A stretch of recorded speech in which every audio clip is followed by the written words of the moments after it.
Cash basis और accrual basis में क्या डिफरेंसेस हैं, क्या तुम लोगों को पता है?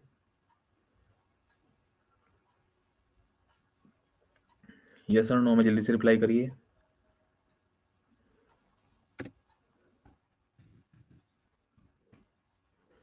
डिफरेंस बता सकते हैं तुम लोग?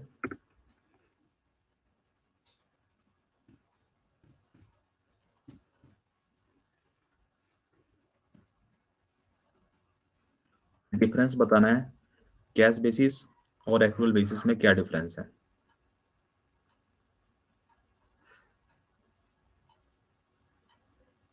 चलिए कोई बात नहीं है, देखिए हम लोग डिस्कस कर लेते हैं थोड़ा सा। कैश, एक तो अपना एक्रूअल बेसिस, ठीक है, कौन सा बेसिस है? एक्रूअल। 11th में पढ़ा जाता है एक्रूअल बेसिस, एक्रूअल बेसिस इस, और एक है हमारा कैश बेसिस।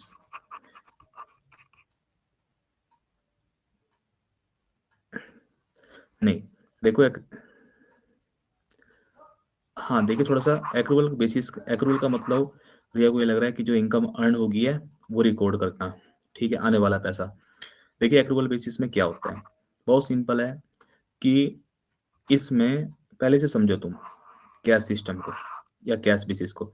इसमें जो रिकॉर्डिंग होगी, ठीक है, जब हम लोग अपने अकाउंट्स के अंदर रिकॉर्ड करेंगे तो जब पैसा आएगा तभी करेंगे और जब पैसा जाएगा तभी करेंगे, ठीक है। मुझे किसी को 10 रुपये देने हैं, अभी तक दिए नहीं है, आउटस्टैंडिंग है, तो हम लोग रिकॉर्डिंग नहीं करेंगे। जब पे करेंगे तो ही रिकॉर्डिंग करेंगे। मुझे किससे 50 रुपये मिलने हैं, ठीक है, एक्रू तो हो चुके हैं बट अभी नोट रिसीव है, तो उसकी एंट्री होगी नहीं। कैश बेसिस एक ऐसा बेसिस है, इसमें तब तक एंट्री नहीं होगी जब तक कि कैश रिसीव ना हो जाए, और इसमें तब तक नहीं एंट्री होगी जब तक कि पेमेंट ना हो जाए। सब कुछ एक्चुअल बेसिस पे चलता है, यानी कि तुम्हारी एक तरह से पॉकेट है ये। जब खर्च करोगे तभी रिकॉर्डिंग होगा, और जब पेमेंट रिसीव होगी तभी रिकॉर्डिंग होगा। बट एक्रूअल बेसिस में क्या होता है, ये एक्रूअल बेसिस हमारा टाइम से रिलेटेड होता है। किससे? टाइम। इसमें चलता है सब कुछ टाइम के बेसिस पर। इसके बेसिस पर एक्रूअल में चलेगा, टाइम के बेसिस पर। इसमें हम लोग जो रिकॉर्डिंग करेंगे वो ऐसे करेंगे कि 1 जनवरी से लेके 31 दिसंबर तक, ठीक है, हम लोग अकाउंट बना रहे हैं, तो हम इसमें देखेंगे किसका आउटस्टैंडिंग है, उसकी भी रिकॉर्डिंग करेंगे, जो प्रीपेड है उसकी भी एंट्री करेंगे, ठीक है। हमने किसी को भी तो 10,000 रुपये देने बाकी हैं, दिए नहीं है, उसे भी रिकॉर्ड करेंगे। किसी को एडवांस में दे दिए हैं, कितने एक्स्ट्रा दे दिए, उसे भी रिकॉर्ड करेंगे। तो एक्रूअल बेसिस चलता है टाइम के बेसिस पर, ठीक है। किसी से मिलना बाकी है, किसी को देना बाकी है, सब एंट्री होंगी। बट जो हमारा कैश बेसिस है उसमें ओनली कैश बेसिस पे ही एंट्री होगी, जब तक कैश रिसीव नहीं होगा एंट्री नहीं करेंगे, ठीक है। तो सभी को क्लियर है ये? बताइए जल्दी से, कैश बेसिस और एक्रूअल बेसिस में डिफरेंस क्लियर है? कैश बेसिस में तब तक एंट्री नहीं होगी जब तक कैश रिसीव ना हो जाए, एक्रूअल में एंट्री होगी टाइम के बेसिस पे। चलिए उसके बाद चलते हैं, उसके बाद चलते हैं हम लोग कैश बैलेंस, ठीक। Cash balance, cash flow statement, opening and closing balance equivalent are given, but इसमें फंड फ्लो में क्या होगा, not certain opening and closing, cash cash में गिवन नहीं होता। चलिए थोड़ा सा देखो, मैं स्पीड पे चलता हूँ। Long term and short term planning, fund flow statement is useful long term planning. इस पे स्टार लगाना, ये क्वेश्चन में आ सकता है एग्जाम में कि लॉन्ग टर्म के लिए कौन सा बेस्ट है। तो फंड फ्लो लॉन्ग टर्म के लिए, और शॉर्ट टर्म के लिए यूजफुल है अपना कैश फ्लो स्टेटमेंट, ठीक है। उसके बाद, उसके बाद यहाँ पे देखिए लीगल रिक्वायरमेंट, किसका बनाया जाना कंपलसरी है। No legal requirement to prepare fund flow statement, कोई नहीं कहता कि आप बनाइए, कोई लीगल रिक्वायरमेंट नहीं है फंड फ्लो बनाने की। लेकिन स्टार लगा के रखना इस पे कि जो हमारा कैश फ्लो स्टेटमेंट है एवरी लिस्टेड कंपनी को बनाना कंपलसरी है, और ये फॉर्मेट किसने प्रिस्क्राइब किया हुआ है, सेबी ने, ठीक है। किसने? सेबी ने। उसके बाद इस पे भी स्टार लगाना है। Format, there is no prescribe format to preparation fund flow statement. Preparation, हमें अगर फॉर्मेट बनाना है फंड फ्लो का, कोई इस तरह का फॉर्मेट नहीं है। लेकिन कैश फ्लो स्टेटमेंट अगर आपको बनाना है तो यहाँ पे नोट करना, स्टार लगाना, अंडरलाइन करना, सब लोग अपनी बुक में नोट्स बनाते रहो कि जो कैश फ्लो स्टेटमेंट है वो as per AS3 accounting standard 3 के अकॉर्डिंग बनेगा। यहाँ तक की बात बताइए, सभी को क्लियर है? बताइए सब लोग, क्या क्लियर है कि नहीं है?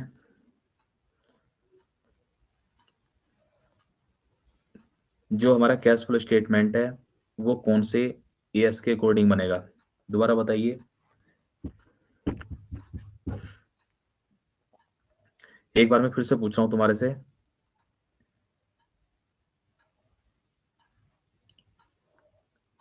रिप्लाई करो सभी लोग कि कैश फ्लो स्टेटमेंट कौन से एस के अकॉर्डिंग बनेगा। एस बताना है अकाउंटिंग स्टैंडर्ड, ठीक है। एस बताना है कौन सा एस है, कौन से अकाउंटिंग स्टैंडर्ड है जिसके according cash flow statement prepare होगा।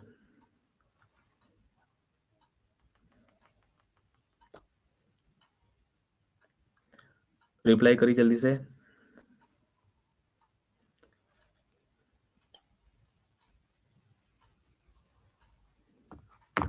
रिप्लाई करिए, क्या साउंड नहीं आ रही तुम्हें?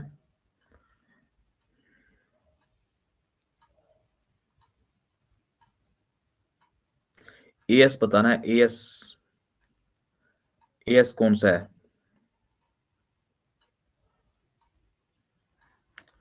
बताइए कौन सा एस है, कौन सा एस एप्लीकेबल होगा। अगर वो किसी को कैश फ्लो स्टेटमेंट बनाना है तो कौन, कहाँ पे है इसका फॉर्मेट, कौन से एस में है, यस बता सकते हैं तुम लोग? अभी बताया मैंने कुछ देर पहले, अकाउंटिंग स्टैंडर्ड 3, ठीक है, AS3 बिल्कुल सही। चलिए बहुत अच्छा, उसके बाद थोड़ा सा और आगे चलते हैं। देखिए इसमें ज़्यादा कुछ नहीं है, आज लग रहा है मुझे पूरा चैप्टर कंप्लीट हो जाएगा, हो भी सकता है। उसके बाद कैश फ्लो स्टेटमेंट, ये अपना हिस्टोरिकल चेंजेस को बताती है। और जो एक देखो, अब हम लोग ना जो डिफरेंस देखने जा रहे हैं वो कैश फ्लो में और कैश बजट में देखने जा रहे हैं। तो कैश फ्लो जो डिपेंड करता है वो किस पे करता है, हिस्टोरिकल बेसिस। और जो कैश बजट है वो प्रेजेंट करता है फ्यूचर के एस्टिमेशन, ठीक है। Cash flow statement is prepared on the basis of actual figure, और कैश बजट जो है प्रिपेयर होता है वो एस्टिमेटेड फिगर पे होता है। Cash flow statement is generally prepared on annual basis, और ये जो कैश बजट है, बजट कभी बनाया जा सकता है, monthly, quarterly, half yearly. Cash flow statement useful होता है शेयर होल्डर के लिए, क्रेडिटर्स के लिए, डिवेंचर होल्डर के लिए, और जो अपना फंड ये है बजट, बजट यूजफुल है head in the hands of management. तो यहाँ तक का सभी को क्लियर है। उसके बाद सिग्निफिकेंस या use of cash flow statement, इसका कहाँ कहाँ पे यूज है, तो ये तुम देखना है, ठीक है, तुम अपने से रीड कर लेना। उसके बाद analysis of cash flow from different head, cash flow statement base है AS3 पे प्रेजेंट करता है सेपरेटली कैश जनरेटेड, कैश कहाँ से जनरेट हो रहा है और कहाँ पे इसका यूज हो रहा है। हमारे कैश फ्लो के अंदर 3 एक्टिविटीज हैं, कौन कौन सी? नंबर 1 ऑपरेटिंग, नंबर 2 इन्वेस्टिंग, और नंबर 3 फाइनेंशियल एक्टिविटीज, ठीक है। ES भी 3 एप्लीकेबल होगा और एक्टिविटीज भी इसके अंदर 3 ही है। लिमिटेशन क्या है इसकी? इसकी लिमिटेशन है डिस्क्लोज करता है कैश बैलेंस में नॉट प्रेजेंट द रियल, ठीक है, जो भी रियल पोजीशन है उसे प्रेजेंट नहीं कर सकता है। Not suitable for income statement substitute, sorry, इस ऐसा नहीं है कि इसे कैश फ्लो को इनकम स्टेटमेंट की जगह यूज किया जा सके। Narrow concept, cash flow statement is based on the narrow concept cash and cash equivalent, ठीक है। उसके बाद देखिए यहाँ से हमारी जो मेन स्टोरी है वो स्टार्ट होती है। सब लोगों को यहाँ से बताइए, क्लियर दिखाई दे रहा है? कैश फ्लो स्टेटमेंट जो हम लोग प्रिपेयर करते हैं वो कौन सी एस के अकॉर्डिंग करेंगे? रिवाइज अकाउंटिंग स्टैंडर्ड 3 के अकॉर्डिंग, ठीक है। जो भी हम लोग कैश फ्लो स्टेटमेंट प्रिपेयर करेंगे वो रिवाइज अकाउंटिंग स्टैंडर्ड 3 के अकॉर्डिंग करेंगे। In the view of significant contribution of the statement of cash flow, the institute of chartered accountant of India ICI issue AS3 cash flow statement in March 1997। देखिए जो हमारा AS था सबसे पहले कब आया था अकाउंटिंग स्टैंडर्ड, ये मार्च 1997 में आया था। एग्जाम में तुम्हारे से पूछ सकता है, जो लोग, रिया को तो पता है कि एएस कौन इशू करता है, लेकिन बाकी को पता होना चाहिए जो हमारे एएस हैं, एएस अकाउंटिंग स्टैंडर्ड अभी फिलहाल लगभग अप्रोक्सीमेटली 32 हैं। इन्हें कौन इशू करता है? Institute of chartered accountant of India, ICAI। ठीक है, जितने भी एस हैं सभी एस को इशू करता है। तो AS3 कब इशू किया गया था? 97 में। The standard has been made mandatory, और ये मैंडेटरी कब से हुआ, फॉलो करना कब से कंपल्सरी है इसका, विद इफेक्टिव फ्रॉम 1 अप्रैल 2001। बताइए इतनी बात, सब लोग बताइए, जल्दी से रिप्लाई करिए। फिर हम लोग एग्जाम लेवल का जो क्वेश्चन है वो करेंगे, कि एग्जाम में जो क्वेश्चन आ सकते हैं ऐसे पॉइंट है। इसके बाद हर पॉइंट जो भी मैं पढ़ रहा हूँ सिर्फ वही पढ़ रहा हूँ जो एग्जाम लेवल में आ सकता है, एग्जाम के लेवल का है, एग्जाम पैटर्न का है, MCQs बेस है। चलिए देखो, अब हम लोग पढ़ेंगे कि वो ऐसी कौन कौन सी कंपनियां हैं, कि वो ऐसी कौन कौन सी कंपनियां जिनके लिए मैंडेटरी है कैश फ्लो स्टेटमेंट बनाना, किन के लिए जरूरी है, किन के लिए मैंडेटरी है। ये कह रहा है कि जो इक्विटी और डेब्ट सिक्योरिटीज है, ऐसे एंटरप्राइजेस हुज इक्विटी एंड डेब्ट सिक्योरिटीज आर लिस्टेड। ठीक है, ऐसी कंपनी जो लिस्टेड है कहाँ पे?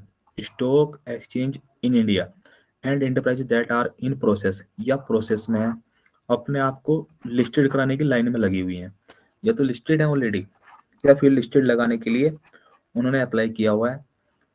तो उनके लिए कंपलसरी है क्या, कि वो कैश फ्लो स्टेटमेंट भी बनाएंगी। इसके अलावा क्या क्या बनाना पड़ता है सभी कंपनी को? देखो, जैसे अपना बनाना पड़ता है सभी कंपनी को trading accounts, profit and loss account, या हम लोग इन्हें कह सकते हैं इनकम स्टेटमेंट बनानी पड़ती है, फाइनल अकाउंट बनाना पड़ता है। ठीक है, इसके साथ साथ इन्हें बनाना पड़ता है कैश फ्लो स्टेटमेंट। किसे बनाना पड़ता है कैश फ्लो स्टेटमेंट? किसे बनाना पड़ेगा? जो कंपनियां या तो लिस्टेड हो चुकी हैं या लिस्टेड होने के प्रोसेस में है। उसके बाद सेकंड पॉइंट देखते हैं। सेकंड पॉइंट में क्या लिखा हुआ है कि ऑल अदर कमर्शियल, इंडस्ट्रियल और बिजनेस रिपोर्टिंग इंटरप्राइजेस जिसकी टर्नओवर अकाउंटिंग पीरियड में 50 करोड़ से ज़्यादा है, जिसकी सेल, टर्नओवर का मीनिंग सेल है, जिसकी सेल्स 50 करोड़ से ज़्यादा है उसके लिए, और जो लिस्टेड कंपनियां हैं लिस्टेड के प्रोसेस में हैं उनके लिए मैंडेटरी है कि वो अपना कैश फ्लो स्टेटमेंट भी बनाएंगी। उसके बाद ये यहाँ पे भी स्टार लगा देना, बहुत इंपॉर्टेंट चल रहा है सभी कुछ।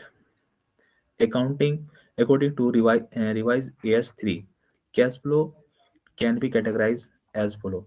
जो हमारा AS3 है इसकी जो एक्टिविटीज़ हैं, इसकी एक्टिविटीज़ को 3 पार्ट्स में डिवाइड किया गया है, operating, investing and financing activities. ये सभी कुछ तुम्हारी 12th की बुक में था, पता है तुम लोगों को? बताइए, 12th की बुक में था ये? क्या तुमने इससे पहले, रूपांशी, तुमने किया है कुछ थोड़ा बहुत इससे पहले, या भूल गए? चलो, ये नोट कर लिया तुमने, अपनी बुक में अंडरलाइन करते जाओ, और नोट्स नहीं बनाओगे कोई फायदा नहीं होगा। एक नोटबुक बनाओ छोटी सी, ठीक है, उसमें सारे पॉइंट लिखते जाओ।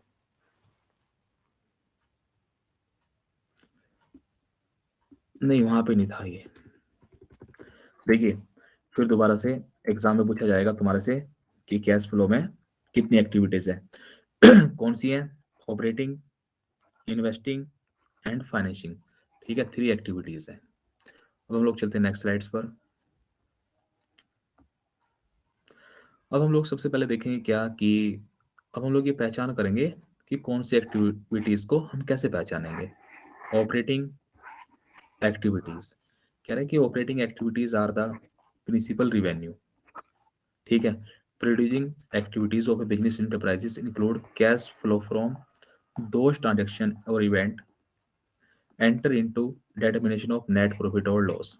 ठीक है, देखो बहुत सिंपल है, जैसे तुम बिजनेस कर रहे हो अपना, क्या कर रहे हो, बिजनेस, नॉर्मल बिजनेस, तो उसमें जो भी रिसिप्ट्स हैं और जो भी पेमेंट्स हैं, क्या है, पेमेंट, नॉर्मल बिजनेस की, वो सब इंक्लूड होंगी कहाँ पे, ऑपरेटिंग एक्टिविटीज़ में। कौन सी एक्टिविटीज़ में, ऑपरेटिंग। हमारी 3 एक्टिविटीज़ हैं, ऑपरेटिंग, इन्वेस्टिंग और फाइनेंसिंग।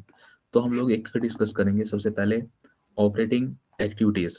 देखिए, अगर कैश रिसीव हो रहा है, कैश रिसीव हो रहा है कहाँ से, सेल ऑफ गुड्स, तो तुम उसे क्या कहोगे, ये तुम्हारी कौन सी एक्टिविटीज़ है, operating.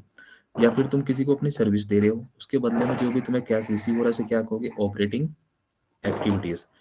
Cash receive from royalty, fees, commission और द रिवेन्यू, तो तुम क्या कहोगे, ये हमारी ऑपरेटिंग एक्टिविटीज़ है। तुमने पेमेंट कर दी अपने सप्लायर्स को, किसके लिए किया है, फॉर गुड्स या service. Cash payment to and on behalf of employees, operating activities. Cash payment और रिफंड ऑफ इनकम टैक्स, ठीक है, ये भी अपनी कौन सी activities, operating. Cash receive and payment related to future contract, forward contract, ठीक है, ऑप्शन कॉन्ट्रैक्ट या स्वैप कॉन्ट्रैक्ट, कोई भी कॉन्ट्रैक्ट किसी के लिए कर रहे हो, किसी के साथ कर रहे हो फ्यूचर के लिए, ये भी कौन सी एक्टिविटीज है, ऑपरेटिंग एक्टिविटीज। बताइए, एक एक्टिविटीज तुम्हें समझ में आई, ठीक है, सब लोग अच्छे देखना। ऑपरेटिंग एक्टिविटीज, ऑपरेटिंग का मीनिंग है जो हमारा मेन बिजनेस है उसमें जो भी कैश की हम लोग रिसिप्ट कर रहे हैं और जो भी पेमेंट कर रहे हैं वो किस में आएगी, ऑपरेटिंग एक्टिविटीज में आएगी। बताइए 2 पॉइंट।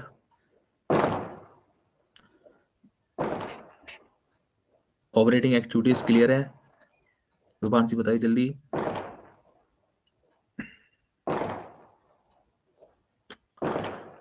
चलिए उसके बाद चलते हैं नेक्स्ट स्लाइड पर। देखिए, हम लोग बाद में डिस्कस करेंगे कौन सी एक्टिविटीज अपनी जो बाकी रह गई हैं। अब एक बात और समझनी है इसके अंदर, यहाँ पे भी स्टार लगा के रखना। पूछने लगा तुम्हारे से कि कैश फ्लो स्टेटमेंट बनाने के हमारे पास में कितने मेथड्स हैं, तो बता देना 2 मेथड है, डायरेक्ट मेथड और इनडायरेक्ट मेथड। लेकिन जो डायरेक्ट मेथड है ये नॉट अलाउड है। क्या है, ये जो हमारा AS है, AS3, ये मना करता है, ठीक है। AS3 मना करता है क्या, कि आप जो कैश फ्लो स्टेटमेंट बनाएं तो डायरेक्ट मेथड से ना बनाएं, आप इनडायरेक्ट मेथड से बनाएं, ठीक है। तो डायरेक्ट मेथड तुम लोग खुद से पढ़ लेना थ्योरी। उसके बाद ये इसका फॉर्मेट है, ये डायरेक्ट मेथड के अकॉर्डिंग फॉर्मेट है, ठीक है, खुद से देखना है। अब चलते हैं हम लोग इनडायरेक्ट मेथड में।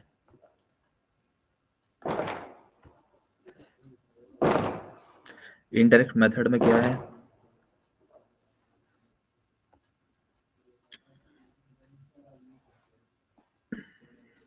Indirect method, under this method we start with net profit.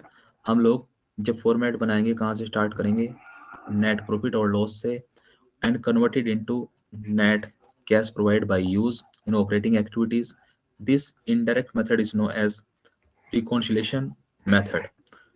इसका दूसरा नाम क्या है इनडायरेक्ट का, reconciliation method, because it involve reconciliation net profit और as given in profit and loss और net cash flow from operating activities as calculated in cash flow statement.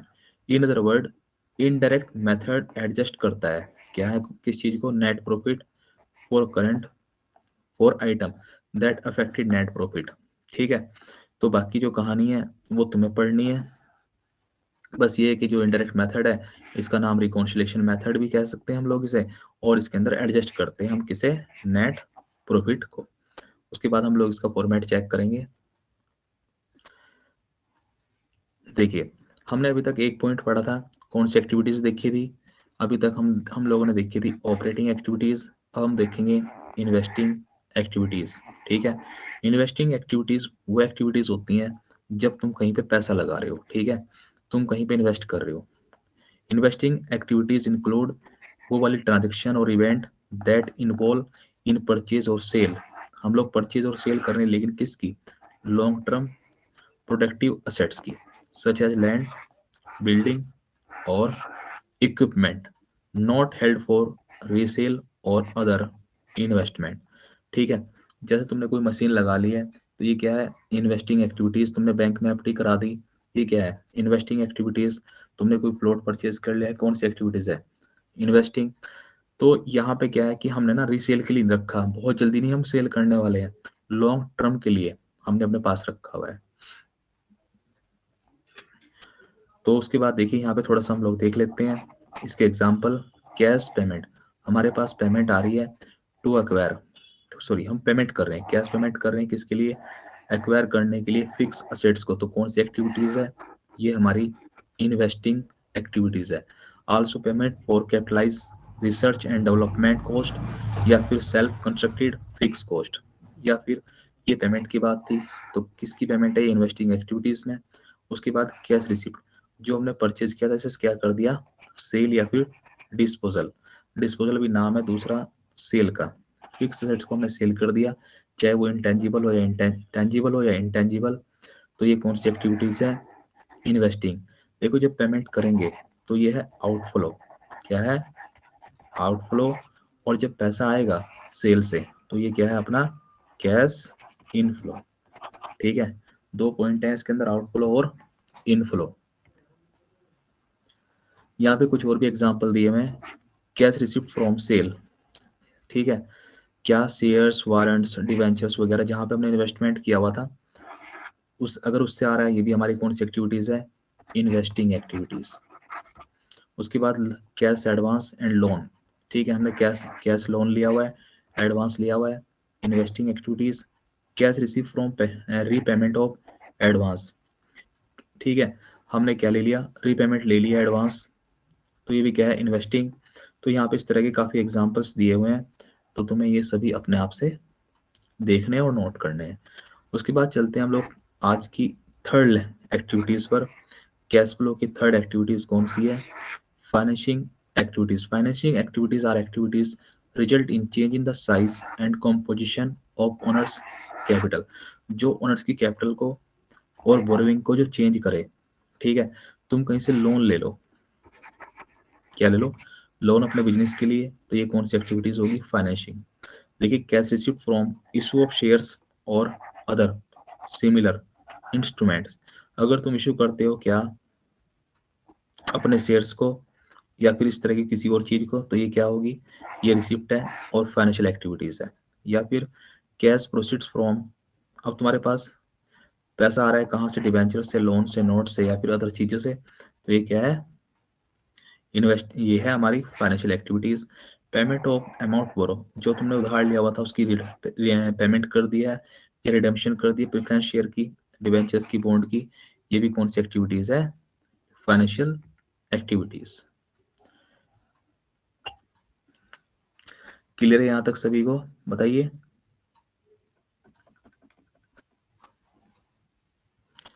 तुम्हें बिल्कुल अच्छे से देखना है सभी पॉइंट, लेकिन कुछ स्पेशल आइटम्स हैं, कुछ स्पेशल केस हैं। ठीक है, कुछ स्पेशल केस हैं जिसे तुम्हें पहचानना जरूरी है। In addition to the above three categories of activities provide for treatment of certain special item. देखिए इंटरेस्ट एंड डिविडेंड, ये कहाँ दोनों में आ सकता है। ठीक है, ये दो जगह आ सकता है, कहाँ कहाँ पे, ये फाइनेंस में भी आ सकता है और नॉन फाइनेंशियल में भी आ सकता है। कैसे, cash flow state arising from interest and dividend पे या फिर interest and dividend receive will be include cash from operation. अगर हमारा बिजनेस फाइनेंस का है, ठीक है, हम फाइनेंस वाले हैं, बैंक हैं हम, और हमें इंटरेस्ट रिसीव हो जाए तो ये हमारी ऑपरेटिंग एक्टिविटीज है। कौन सी एक्टिविटीज है, ऑपरेटिंग। या फिर हमें डिविडेंड किसी को पे करें तब भी ये हमारी कौन सी एक्टिविटीज है, बैंक वालों के लिए, उनके लिए जिनका काम कैसा है, फाइनेंस का काम है। उसके बाद ऐसे लोग जिनका फाइनेंस का काम नहीं है और उन्हें क्या रिसीव, उन्हें इंटरेस्ट मिल जाए या डिविडेंड पे करना पड़ जाए, तब वो कौन सी एक्टिविटीज में इंक्लूड करेंगे। देखिए cash flow rising from interest and dividend pay will be include in financial activities. Interest and dividend receive अगर रिसीव हो रहा है तब तब इन्वेस्टिंग एक्टिविटीज है, अगर पे कर रहे हैं तो फाइनेंशियल एक्टिविटीज है, और इंटरेस्ट एंड डिविडेंड रिसीव हो रहा है तो इंटरेस्ट एक्टिविटीज है। इस पे स्टार लगा के रखना बहुत इंपॉर्टेंट है, डाउट क्रिएट हो सकता है तुम्हें यहाँ पे। देखिए जैसा किसी कंपनी के अंदर मैंने 10 लाख रुपए लगाए हुए हैं, तो मुझे क्या मिलेगा? ठीक है,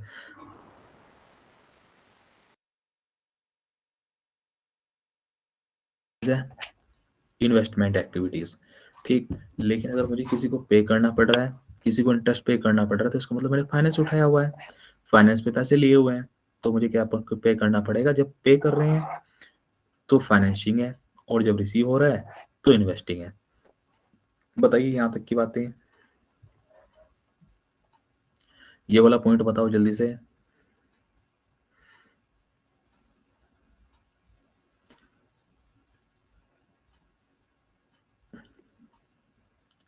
चलिए कोई बात नहीं, एक बार फिर से रिपीट करता हूँ। देखो यहाँ पे क्या है कि दो बातें हैं, यहाँ से देखना तुम, फाइनेंशियल एक्टिविटीज और सेकंड ये है अपनी इन्वेस्टिंग एक्टिविटीज।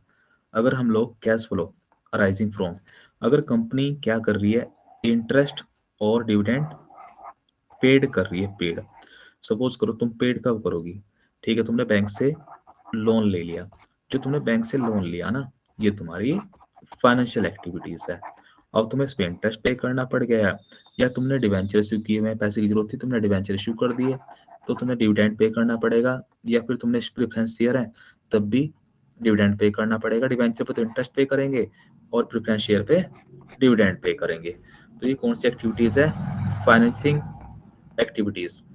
बट अगर तुम्हें इंटरेस्ट और डिविडेंड रिसीव हो रहा है, क्या हो रहा है? रिसीव, तो इसका मतलब है ये तुम्हारी इन्वेस्टिंग एक्टिविटीज है। कैसे? किसी कंपनी के अंदर तुमने 10 लाख रुपए लगाए हुए हैं, ठीक है, कितने रुपए लगाए हुए हैं? 10 लाख। तो उस 10 लाख पे तुम्हें क्या मिल रहा है? इंटरेस्ट। तो ये कौन सी एक्टिविटीज है? ये है तुम्हारी investing activities.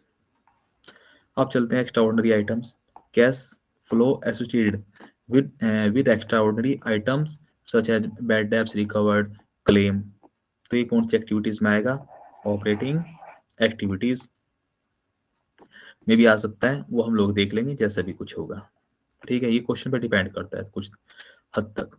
Provision for taxation, as per the revise AS3, provision for tax should be considered as non-current item. Therefore, it must be treated as appropriation of profit even if it is specifically stated under the heading current liabilities. ठीक है, तुम्हें क्या करना है? Provision for taxation को non current item भी हम लोग इसे कंसिडर कर सकते हैं कुछ केसेस में। ये है फॉर्मेट, ठीक है, ये फॉर्मेट तुम्हें क्लियर हो जाना चाहिए, अपनी नोटबुक में बना लेना तुम। देखो सबसे पहले एक्टिविटीज कौन सी आएगी? Cash flow from operating activities. उसके बाद इसमें हम लोग ऐड करेंगे दूसरा पॉइंट, कैश फ्रॉम इन्वेस्टिंग। ये सारे पॉइंट हैं। देखिए अगर डिविडेंड या इंटरेस्ट रिसीव हो रहा है तो इन्वेस्टिंग एक्टिविटीज है, और अगर पे हो रहा है तो फाइनेंशियल एक्टिविटीज है। फाइनेंस में क्या आता है, इन्वेस्टिंग में क्या आता है, उसके बाद इन सबको प्लस करेंगे तो क्या आएगा? Cash and cash equivalent. ठीक है, उसके अंदर फिर क्या करेंगे? बिगिनिंग को जैसे ही प्लस करेंगे तो अपना क्लोजिंग बैलेंस निकल के आ जाएगा। एग्जाम में बहुत डीपली क्वेश्चन नहीं आने हैं, बस ये पॉइंट पूछे जा सकते हैं कि हमने सेल कर दिया फिक्स एसेट्स को, बताइए कौन सी एक्टिविटीज है, फाइनेंसिंग है या इन्वेस्टिंग है? वहां पे तुम कंफ्यूज जाओगे अगर तुम्हें प्रैक्टिस नहीं होगी। तो आज हम लोग इतना ही रखते हैं, ठीक है। तुम लोग इस चैप्टर के MCQs देखिए, एक तो ट्रू फॉल्स, चलो इसे भी हम लोग कर ही लेते हैं, एक पेज तो रह गया है, बस कल करना नहीं पड़ेगा फिर। ठीक है, आज ही कर दे, बताइए, आज ही कर दे इसे भी कंप्लीट, ये जो कुछ पॉइंट्स हैं।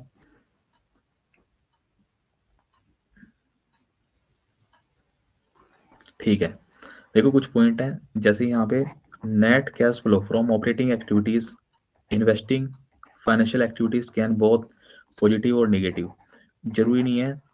ठीक है, जैसे पैसा आ रहा है हमारे पास, कैश आ रहा है 10,000, पेमेंट हो सकती है 20,000।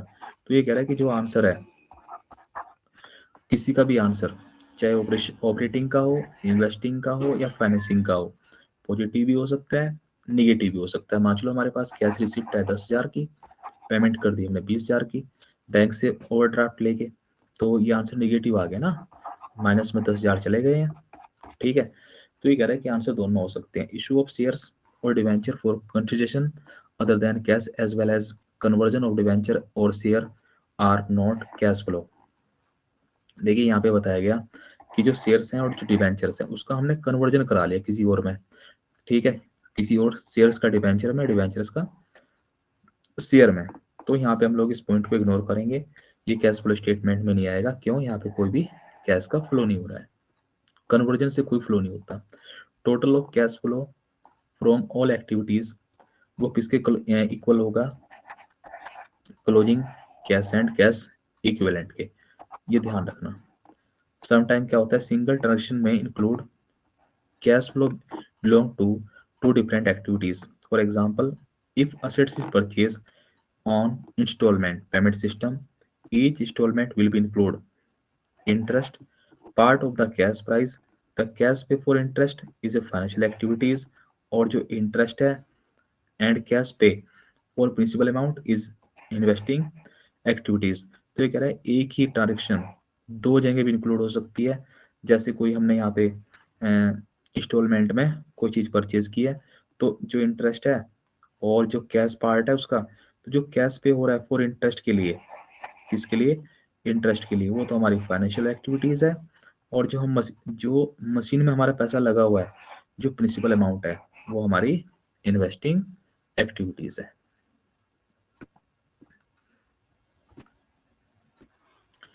उसके बाद point number 6, students should be careful about the previous year और करंट ईयर। ये तो ये कहा गया है कि जब आप क्वेश्चन को सोल्व देखें तो ध्यान से देखें करंट ईयर कौन सा है और प्रीवियस ईयर कौन सा है।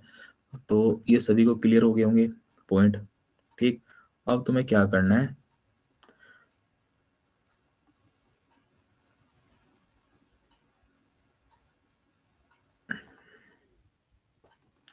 फिफ्थ वाला कौन सा रह गया?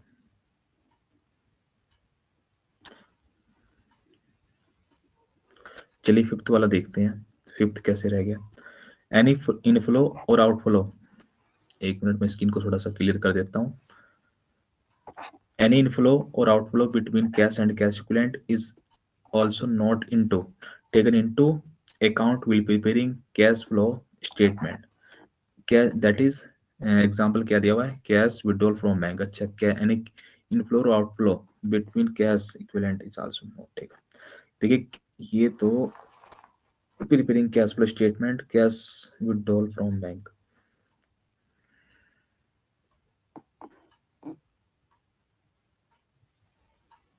ये मैं चेक करके बताऊंगा तुम्हें, ठीक है, कि क्या है ये cash flow, cash withdrawal from bank, ये मुझे देखना पड़ेगा एक बार। चलिए उसके बाद चलते हैं हम लोग थोड़े से ट्रू फॉल्स कर लेते हैं। देखो, fund from operation and cash from operation, fund from operation और कैश फ्रॉम ऑपरेशन, क्या एक ही बातें हैं? यहाँ पे फंड फ्लो की बात हो रही है, यहाँ पे कैश फ्लो की बात हो रही है। क्या कैश फ्लो और फंड फ्लो दोनों एक ही हैं? यस और नो? क्या दोनों चैप्टर एक ही हैं? उसके बाद net flow of cash in any period can not be negative. क्या कैश फ्लो का जो बैलेंस है वो निगेटिव नहीं हो सकता? जो बैलेंस है क्या वो निगेटिव नहीं हो सकता? बताइए यस और no? Cash flow statement is based upon the accrual basis of accounting. जो कैश फ्लो स्टेटमेंट है, जो कैश फ्लो स्टेटमेंट है वो सिर्फ एक्रूअल बेसिस पे डिपेंड है? नो, ये है कैश फ्लो स्टेटमेंट, हाँ जी, एक्चुअल बेसिस। बहुत बढ़िया बताया तुमने, नाम दूसरा एक्चुअल बेसिस या अपना कैश बेसिस पे, एक्रूअल पे डिपेंड करता है fund flow statement. Cash flow statement ही useful for short term financial analysis. बिल्कुल, कैश फ्लो शॉर्ट टर्म के लिए, फंड फ्लो लॉन्ग टर्म के लिए। Cash payment to supplier for goods and service stated as cash flow from operating activities. Cash payment to suppliers for goods and service stated as cash from operating activities. बताइए, ठीक है। उसके बाद 6 cash received from sale of fixed assets include intangible assets is treated as cash from financial activities। Sale कर दिया है, ठीक है, प्रॉपर्टी जो तुम्हारे पास थी, फिक्स असेट्स जो इन्वेस्टमेंट किया हुआ था, तो यह है investment, investing activities, investing activities. Cash received from issue of shares, ठीक है, शेयर इशू किए हुए तुमने, तुम्हें फंड की नीड थी, कैश की नीड थी, तो तुमने शेयर कर दिए इशू, तो उसके बदले में जो पैसा आ रहा है वो कौन सी एक्टिविटीज में आएगा, फाइनेंशियल एक्टिविटीज, और यहाँ पे दे रखा है इन्वेस्टिंग एक्टिविटीज। तो आज के लिए इतना ही, ठीक है। आगे के जो एमसीक्यूज हैं और फिल इन द ब्लैंक्स हैं और बुक्स के जो लास्ट में दिए हुए हैं वो तुम अपने से कंप्लीट कर लेना। कल हम लोग जो रह गया वो करेंगे और इसके अंदर नया चैप्टर स्टार्ट करेंगे, ठीक है। Okay, good night.